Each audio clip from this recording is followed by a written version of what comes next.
Ambassador Lawal, for your contribution there. Let's come back to the studio now. Ambassador Joe Keshi, earlier on you talked about the fact that, Nigeria is joining other nations, but is doing less concerning African nations here.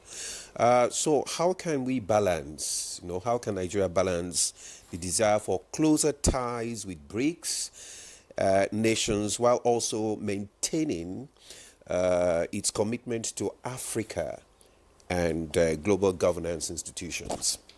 Look, collectively, it's to develop our economy and ensure that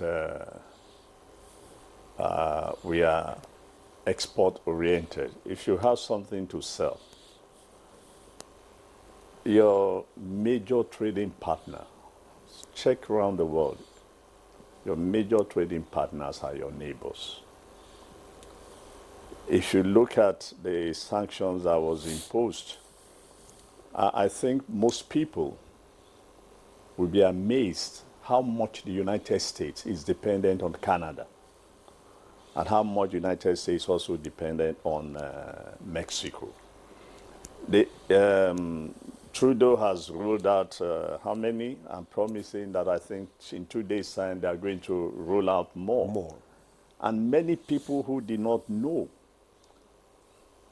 that Canada provides so much to the United States, we just become aware. And that's exactly what people like me are advocating.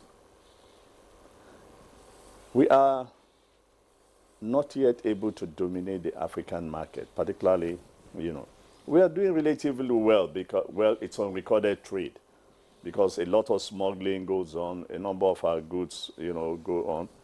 That shouldn't bother us. But for us to go beyond our neighbors, to go beyond the continent, or even to trade in the continent itself, we need to have things to sell. That is my argument. We need to have things to sell. And for us to have things to sell, where we are today, we need to do a lot more. And very urgently too. We've been saying this for how many years? And it's not lamentation to be repeating it. To be saying we need to do more to be able to go across, sell our goods, now with the continental free trade.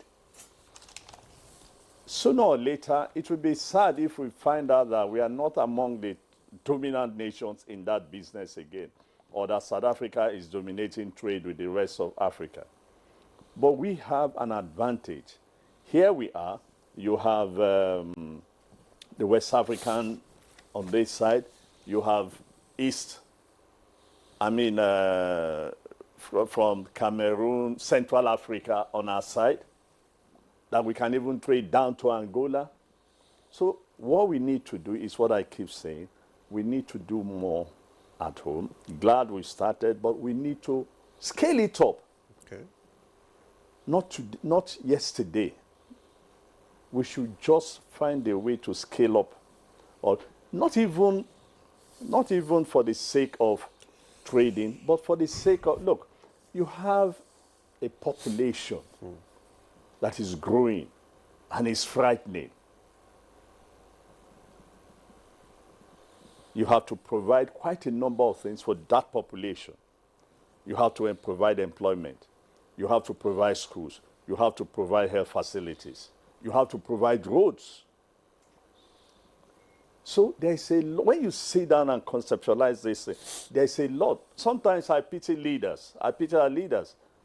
Because as an individual, I just sit down and you go to an event and you look at the population and then you begin to wonder, how do you address some of the issues they are raising? So this is the point I keep making, that we need to accelerate. Look, today, if the rest of the world, the advanced world, they are at 50, 60 miles per hour, we should be doing about 150 miles per hour if we want to meet up. And it will be sad when very soon the continental trade is in Accra, we start publishing, African trade, those who are trading, and the scale. It will be sad if we are not on that top scale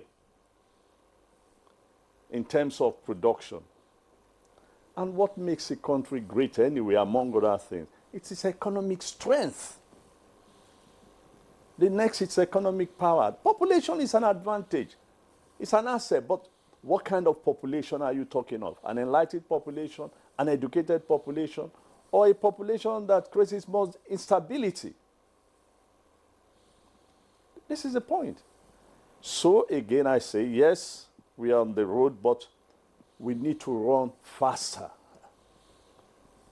Faster than we can imagine if we really, not just for the sake of trying to trade with the rest of the world, but for our own domestic stability as well.